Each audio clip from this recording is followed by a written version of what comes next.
किस संबंध में प्रेस वार्ता लेना चाहते हैं?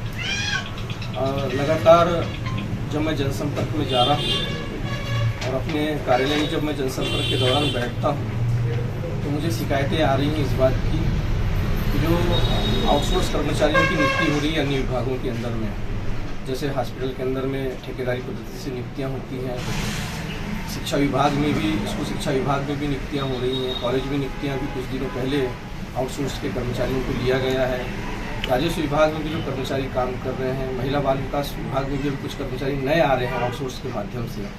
तो मुझे ये सूचना मिल रही है कि जिन कंपनियों को, चाहे वो गुजराती कंपनियाँ हों, चाहे राजस्थान की कंपनियाँ हों, चाहे वो सीट कंपनी जो काम कर रही है हमारे पूरे प्रदेश के अंदर में, इनके कर्मचारियों के द्वारा जब आवेदन हमारे यहाँ के हितग्राही करते हैं तो उनसे लंबी पैसों की मांग की जाती है।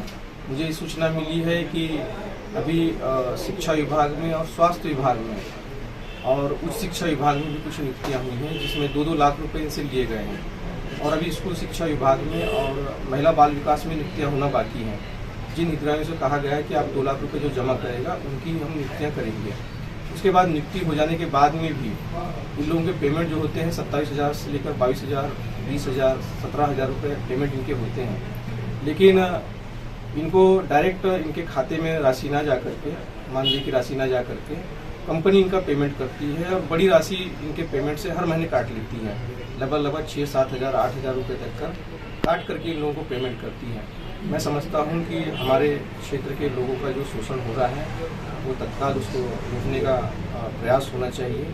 मैं आने वाले समय में कलेक्टर को भी इस बात के लिए अवगत कराऊंगा और जब भोपाल जाऊंगा तो माननीय मुख्यमंत्री जी से भी अवगत कराऊंगा कि ऐसे जो कंपनियां हैं उन पर कड़ी निगरानी रखी जाए और जिस तरह से हमारे हितग्राहियों का शोषण हो रहा है उस शोषण को रोका जाए। इस बात की जानकारी कि कौन सी कंपनियां हैं जो काम कर रही हैं? कुछ कंपनियों की जानकारी अभी ऐसी लग नहीं पाई है, लेकिन मैं तत्काल ही इसकी जानकारी निकालता हूं कि अन्य विभागों में, क्योंकि हमें ऐसी सूचना मिली है कि 4 से 5 कंपनियां मध्य प्रदेश के अंदर में काम कर रही है जो अलग अलग विभागों का काम देखती है।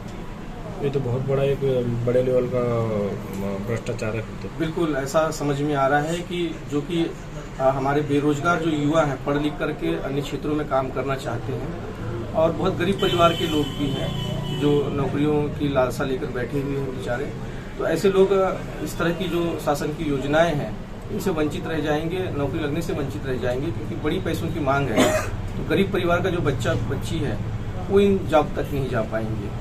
इनकी इन गलतियों से सरकार पे भी सवाल उठेंगे। अगर ऐसी आवश्यकता पड़ेगी तो हम माननीय मुख्यमंत्री जी को इस बात के लिए अवगत कराएंगे। आवश्यकता पड़ेगी तो हम विधानसभा के माध्यम से भी इस बात को उठाएंगे, ऊपर स्तर तक के रखेंगे ताकि इस पर तत्काल रोक लग सके। शादी का सीजन हुआ शुरू, जिसके लिए न्यू साड़ी रेडीमेड एम्पोरियम आपके लिए लेकर आए हैं एकदम फ्रेश स्टॉक, जहां आपको मिलेंगे डिजाइनर लहंगे 6,000 से लेकर 60,000 तक, वहीं हैवी डिजाइनर साड़ियां 2,500 से लेकर 25,000 तक और हैवी शॉर्ट्स एंड स्टॉल्स भी अवेलेबल। तो आज ही आए Shri new sari and emporium, Holi gate, Mathura. Wedding collection में बहुत सारी नई चीज़ें हमने ऐड करी हैं। न्यू फैब्रिक्स, ऑर्गेन्जा, चिनोन और आपके नेट के अंदर काफ़ी डिज़ाइनर कॉन्सेप्ट अभी नए आए हैं।